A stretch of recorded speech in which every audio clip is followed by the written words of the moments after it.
உறவுகளுக்கு வணக்கம். அதாவது சட்டமன்ற தேர்தல் 2026 நடந்து முடிஞ்சிடுச்சு. இதில் என்னென்ன நடக்குது அப்படின்னு பார்க்க தான் போகிறோம். மே 4ஆம் தேதி வாக்கு எண்ணிக்கை இருக்குது. இது எல்லாத்தையும் நம்ம பார்க்க போகிறோம். அதுக்கு முன்னாடி சட்டமன்ற தேர்தலில் பார்வையிட போன நாம் தமிழர் கட்சியோட வேட்பாளர் அனிஸ் பாத்திமாவை தாக்குதலுக்கு உட்படுத்தி அவங்க மருத்துவமனையில் இருக்காங்க. ரெண்டாவது அவங்க ஒரு கர்ப்பிணிங்கிறது குறிப்பிடத்தக்கது. இப்படி கேடுகட்ட வேலையை திமுக அயோக்கிய திராவிடியார்கள் பண்ணுவாங்க. அதுக்கு நம்ம கட்சி ரீதியாக நம்ம என்ன பண்ண போகிறோங்கிறது தெரியும். இன்னைக்கு கூட ஆர்ப்பாட்டம்லாம் இருக்குது. சரி, அதை விடுங்க.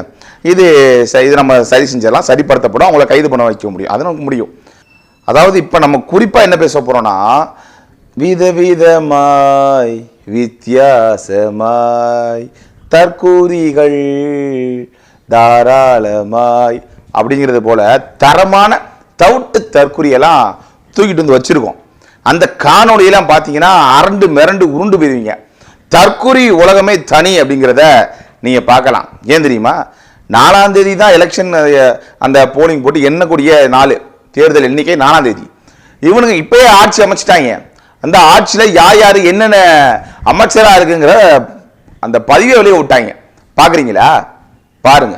அதாவது பெரம்பூரில் விசை, உள்துறை மகளிர் நலன் குழந்தை மேம்பாடு, கோபிச்செட்டிப்பாளையம் செங்கோட்டையம் பொதுப்பணித்துறை, ஒரிஜினா செய்தி விளம்பரத்துறை, ஆனந்த் வந்து போக்குவரத்து துறை, அதாங்க புஷி அவர், அந்த வெங்கட்ராமன் நிதித்துறை, அருண்ராஜ் உணவுத்துறை, அந்த நிர்மல்குமார் பிற்பட்டோர் சீரமைப்பினர்னு போட்டு வச்சிருக்கானுங்க. தப்பு வச்சிருக்கானுங்க, அது வேற. காரைக்குடி பிரபு வந்து பால்வளத்துறை, விஜய் நிரஞ்சன் தகவல் தொடர்பு, இப்படி 29 பட்டியலை போட்டிருக்கானுங்க. அதை யார் போட்டிருக்காங்கிறத நீங்கள் பார்க்கணும்ல. உள்ளே போய் பார்க்கும் பொழுது அந்த சின்னாமணிங்கிறவன் ஏதோ அறிவுள்ள ஒரு நபர்னு நினைச்சோம். ஆனால் இப்படி ஒரு தரங்கட்டு மானங்கட்டு ஒரு பொழப்பு நடத்தணும்னு தெரியல. இது என்ன, இதோட ஸ்பெஷலைட் ஒன்று இருக்குது, அதை பார்க்குறீங்களா? பாருங்க. அவருடைய ஐடி எடுக்க முடியல, புகைப்படத்தை எடுக்க முடிஞ்சிச்சு. அவன் என்ன செஞ்சுருக்காங்கிறதையும் பார்த்துருங்க. ஏன்னா இதெல்லாம் வரலாற்றில் நம்ம பேசணும்ல, வேறு வழியே இல்லை. பேசலைன்னா இதெல்லாம் வேலைக்கே ஆகாது. பார்க்கவே வந்து ஒரு மாதிரி தான் இருப்பாப்புல, ஆனால் அறிவார்ந்தது போல் செயல்படுவாப்புல. அவர் வந்து போட்டிருக்காரு போலிங் பர்சன்டேஷன் போட்டுட்டு, நல்லா பார்த்துங்க. டோட்டல் சிட்டு டிவிக்கு 89, டிஎம்கே 75, ஏடிஎம்கே 70, என்டிகே 0. அது நமக்கு நிறையா வருது. சரி, 4ஆம் தேதிக்கு அப்புறம் பேசுவோம், சரியா? சரி, விடுங்க. இது ஒரு வகையான தற்கூரி கூட்டம். இது இப்படி இருக்கு. இதில் ஆகச் சிறந்த சில தற்கூரி தான் இருக்குது. பார்க்குறீங்களா? அதுலேயும் வந்து பிள்ளைய வசம் வச்சு கொண்டுணுங்குது, நானும் செத்துருவேங்குது. ஏன் தலைவன் டிவிக்கு தலைவன் இல்லை அப்படின்னா? பார்க்குறீங்களா? பாருங்க. நம்ம விஜய் அண்ணாவை தவிர அடுத்த ஆட்சியில மு.க. ஸ்டாலின்லாம் வந்து உட்காந்தாருனா நாங்களே பிள்ளைகளும் மருந்து ஊற்றி கொண்டுறணும், நாங்களும் மருந்து குடிச்சே செத்துறணும். பார்த்துருப்பீங்க. மு.க. ஸ்டாலின்லாம் அடுத்த ஆட்சி அமைச்சிட்டாரு அப்படின்னா நாங்களே மருந்து ஊற்றி செத்துறணும், பிள்ளைகளையும் மருந்து ஊற்றி குடிச்சு கொண்டு சாவடிச்சிடணும். எந்த அளவுல வந்து தற்கூரி தலைவன் தற்கூரிகளை வளர்த்துருக்கான் அப்படிங்கிறத பார்க்கலாம். அதாவது இதை விட ஆக சிறந்த ஒன்று இருக்கு, நிறைய இருக்கு. அதை சிலப்பாக தான் எடுக்க முடிஞ்சுது. அதில் வந்து ஒரு அம்மாலாம் வந்து பேசும்போது சொல்லுவோம்ல, சரி பேசிட்டே வண்டியில் ஏறுங்க அப்படின்னு கீழ்பாக்கம் கூட்டு போவோம்ல, அது போல. பார்க்குறீங்களா? பாருங்க.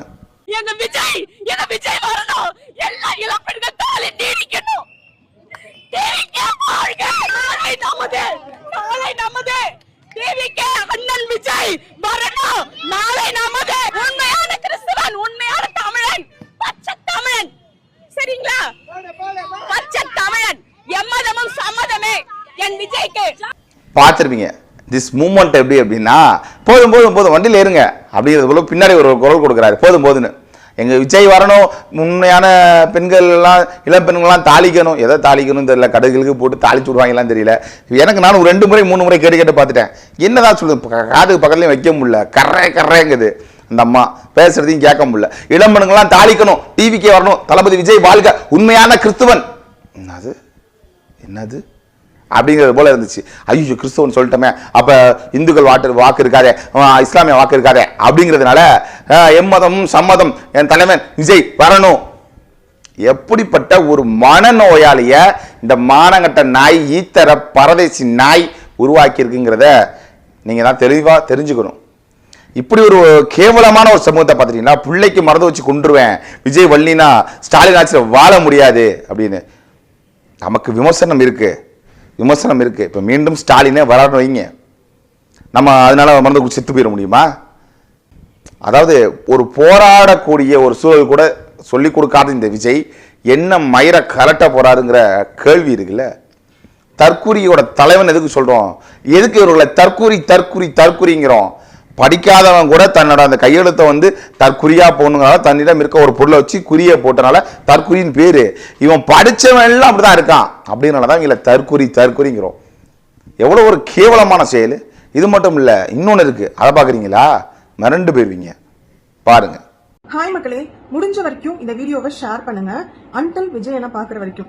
ஏன் இப்படி சொல்றேன் அப்படின்னா, அவரோட வாய்ஸ் அவர் எலெக்ஷனுக்கு வராருன்னு அறிவிச்சதுக்கு அப்புறம் உலக நாடுகள் முழுக்க விஜய் யாரு தளபதி விஜய் யாருன்னு பேசப்பட்ட ஒரு மாபெரும் தலைவர் தான் தளபதி விஜய் அவர்கள்.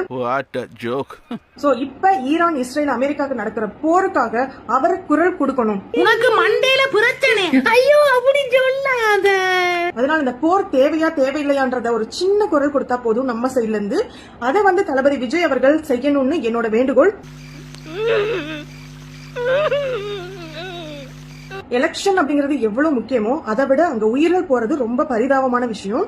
அதுக்கு தளபதி விஜய் அவர்கள் கண்டிப்பா குரல் கொடுக்கணும் அப்படிங்கிறது என்னோட ஆதங்கம். எங்க அப்பா உலகத்துல தோசையை திரி போட்டு பாத்திருக்கேன், இப்ப இட்லியவே திரி போடுறானே. வருது, சிரிச்சுக்கிறேன். என்ன என்னத்தை பேச, என்ன கருமத்தை பேசனே தெரியல.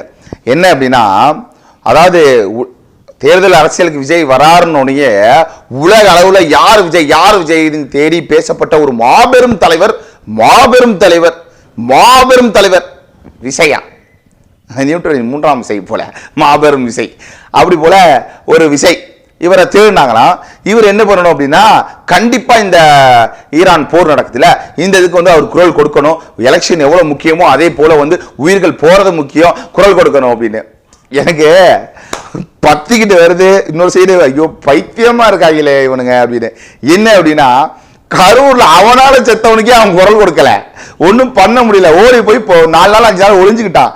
அதுக்கப்புறம் வந்துட்டு விட்டு, ஸ்டாலின் சார் ஏதாவது என்ன பண்ணுங்க, என் ரசிகர் எதுவும் பண்ணாதீங்கிறது போல நீங்க பார்த்துருப்பீங்க ஒரு ஸ்கிரிப்ட். ஏன்னா அவனை போல நமக்கு வராதுல, தற்குறியா வாழ்றது நடிக்கிறது கூட நமக்கு சிரமம்.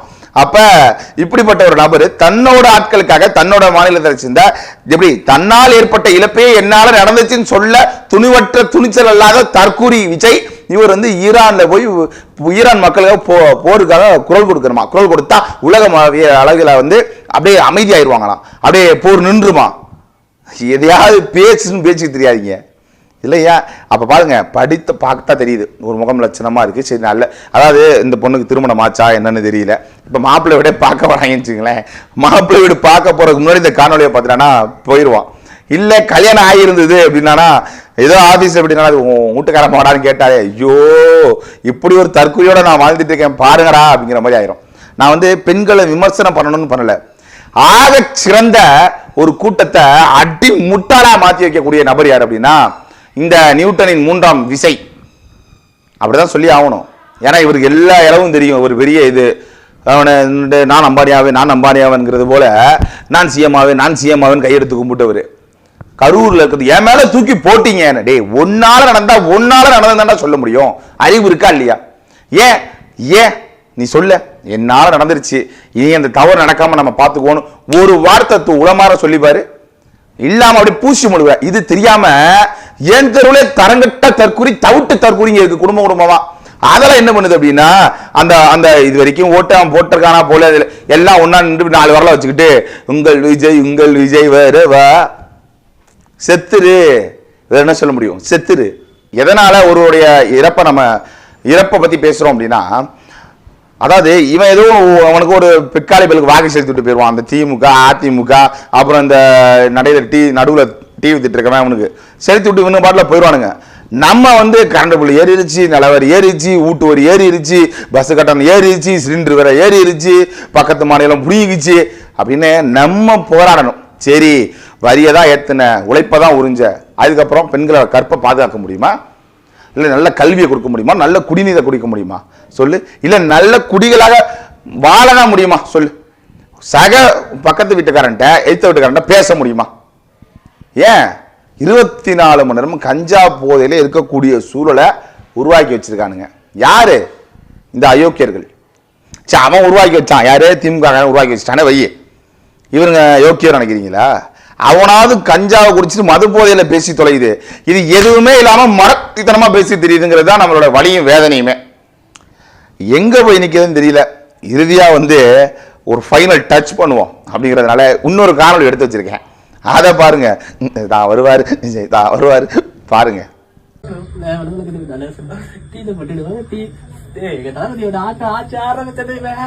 மக்களை கட்ட போறா ஆட்சி மக்களை கட்ட போறா. தளபதி தளபதி வருவார் எங்கும் தளபதி எங்கும் தளபதி முதல் வசந்திட கோடி மக்கள் வசந்திட வசந்திட தலைவா. பைத்தியரா என்ன கிருக்கனாடா நீ? பார்த்துருப்பீங்க. என்னன்னா என்ன பேசுது தெரியல. ஏதோ ஒரு வீங்க உலகமே தனிங்க. அப்படியே மிதக்குறாங்க. மதுமத போதையை தாண்டி விசைங்கிற போதையிலே அப்படின்னு ஒரு மிதப்பு மிதந்துட்டு அவங்க அப்பனா யாரோ வந்து பைத்தியக்காரனோட டக்குன்னு பார்த்தான் பாருங்க. தெரிஞ்சிருச்சு, ஆஹா நம்மளதான் கூப்பிடுறாங்க அப்படின்னு. தலைக்கு மேல ஒரு போட்டோ. அதாவது உண்மையுமே சிரிக்கிறதா இல்லை இவர்களை மடைமாற்றி திரும்ப வந்து இது சரியில்லை, இது ஒரு தவறான வாழ்க்கை, தவறான போக்கு, இது வந்து வெளியில் வரணும், ஒரு அறிவாற்றல் பெற்ற சமூகம் அறிவு கட்டது போல் அப்படி தெரியுதே அப்படின்னு நம்ம வருத்தப்பட்டு அவங்களுக்கு திருத்துறதானே தெரியல.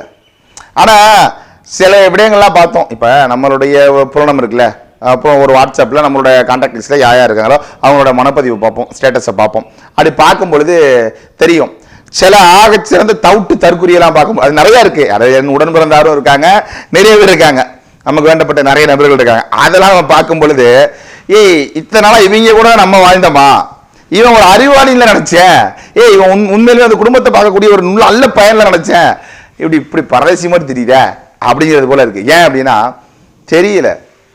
ஒரு மதுமத போதை போல விசைங்கிற போதை தாண்டி வேற ஒண்ணுமே கிடையாது. தெளிவு பெறணும். எல்லாம் வைக்கும் பொழுது தான் நமக்கு தோணுது, அண்ணே ஒரு சைடு நம்ம வரணும்னு நீங்க வென்றீங்க, அப்படியே போராடுறீங்க. யாரு? அண்ணன் சீமான. ஆனா இவர்களெல்லாம் பார்க்கும்போது என்ன, நம்ம செத்தாலும் பரவாயில்ல, இன்னும் ஒரு 20 ஆண்டு காலம் இவங்க நாடி நடங்களைஞ்சு இவங்க தண்ணிக்கு வழி இல்லாம வந்து நிப்பாங்க பாருங்க. அன்னைக்கு விசில ஊத்திக்கிட்டு தண்ணி வேணும் நிப்பானுங்க. அது போல ஒரு நிலைமை வரணும். நல்ல சோறுல நிப்பானுங்க. விஜய் கொடுக்குற அந்த கமிட்மெண்ட் அந்த கொடுக்கறதெல்லாம் பார்த்துட்டு இதை பண்ண போறேன் அதை போனா இவர் 2500 அப்படின்னு கொடுக்கறதெல்லாம் பார்க்கறான். படித்த பிள்ளை அவன் கொடுக்கறான் அப்படின்னா இவன் தேட மாட்டான். இத்தனை கோடி ஆகுமே, இத்தனை கோடிக்கு இந்த தெருக்கோடி எங்க போவோம் அப்படின்னு கேட்கணும். ஏன் அவரை தெருக்கோடிங்கிறோம்னா கேரியர் உச்சத்துல இருந்து குதிச்சிட்டார்ல கீழே, அதனால இத்தனை கோடியை விட்டுட்டு வந்திருக்கேன் தெரியுமான்னு என்ன மயிருக்கு வந்த. அதனால என்னன்னா நம்ம வரக்கூடாதுன்னே தோணுது. இன்னும் ஒரு 20 பரவாயில்ல, என்ன நம்ம அழிவின் விளிம்பில் இருக்க அழிஞ்சு போறோமா, போய் தொலைகிறோங்கிறேன். இன்னும் ஒரு 20 ஆண்டு காலம் இவங்க நாரி நதங்கழிச்சு நான் எதுக்கு ஒரு மக்கள் மேல நம்ம ஒரு மக்கள் தீர்ப்பு மகேசன் தீர்ப்பு இதெல்லாம் நம்ம வரவேற்கிறோம், அது வேற. ஆனா அந்த மக்களையே ஒரு கூட்டத்தையே ஒரு முட்டாள் கூட்டமா மாத்தி வச்சிருக்காங்கல்ல, அப்படி வந்து அந்த தீர்ப்பை வந்து நம்ம அந்த முட்டாள் கூட்டத்தின் தீர்ப்பை வந்து நம்ம மகேசன் தீர்ப்புன்னு எடுத்துக்க முடியாதுண்ணே. அது வேற மாதிரி இருக்கும்ல. அதனாலதான் சொல்ல வரேன். வேற எனக்கு தெரியலண்ணே. ஏன்னா நீங்க நம்ம களப்பணி செஞ்சோம் போனோம் வந்து அது வேற. ஆனா அந்த போலிங் நேரத்துல இந்த அல்ட்ராசல்ட சில்லறை எப்படி எப்பயுமே சலமுங்கிறது போல இவங்க தலைவலி தாங்க முடியல. இங்கிட்டு பார்த்தா ஒயின் ஊதுறது, அங்கிட்டு எதுக்கு ஆட்டை எடுத்துட்டு போறானே தெரியல, எதுக்கு சுத்தி வரானே தெரியல. இப்படி நிறைய பார்த்தோம். அதாவது நாம் தமிழர் கட்சிக்கு வாக்கு செலுத்தினவங்க நிறைய பேர் இருக்கான். அவெல்லாம் வந்து அந்த அளவுக்கு வந்து கேவலப்படுத்தலை. அவன் ஒரு மதிப்புமிக்க ஒரு மனப்பதிவையோ ஒரு பதிவையோ ஸ்டோரியவோ எதையோ ஒன்று போட்டு நீட்டாக பண்ணியிருந்தான். இவங்கள போல வந்து அப்படி அங்கே நிற்கிறது இங்கே நிற்கிறது, அந்த விரலை எத்தனை தடவை காட்டுவாங்கன்னு தெரியல. இதுக்கு முன்னாடி இந்த விரலை அவங்க தான் வச்சுருந்தாங்க, இதனால் வேறு எதுக்குள்ளே வச்சுருந்தாங்களாங்கிறது தெரியல. இப்படிங்கிறது பூக்குள்ளே வைக்கிறது, அக்குளுக்குள்ளே வைக்கிறது, மூக்குக்குள்ளே வைக்கிறது, வாய்க்குள்ளே வைக்கிறது, வயிற்றுக்குள்ளே வைக்கிறது, எரிச்சலாக வருது. ஏதோ ஒரு நாகரிகம் கருதி பேசுறதுனால பொத்தி கொண்டு போக வேண்டிய சூழல்ல இருக்கு. அதனால இன்னும் கொஞ்சம் கடினப்பட்டா நல்லா இருக்குங்கிறது தோணுது, வேற ஒன்றும் கிடையாது.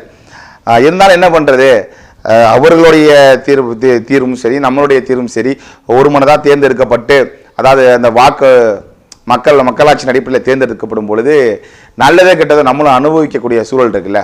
நம்ம என்னதான் நல்லா இருந்தாலும் நம்ம உடன்பிறந்தான் கஷ்டப்படும் பொழுது ஒரு வலி வேதனை இருக்கும்ல, அதை வலி வேதனையில தான் சில காணொலிகளை சில வார்த்தைகளை வேகமாக கொட்டக்கூடிய சூழல் ஏற்பட்டிருக்கு. தயவு செய்து மக்களாகிய நீங்கள் சிந்தித்து செயல்படணும்.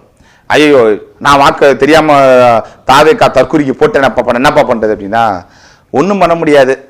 அமைதியாக இரு, என்ன பண்ண முடியும் பார். உனக்கா இது கம்மி. இன்னைக்கு விஜய் வந்திருக்காரு, நாளைக்கு சிவகார்த்திகேயன் வருவார், தனுஷ் வருவார், இப்படி நிறைய பேர் தான் கூப்பிட்டு வருவானுவேன்.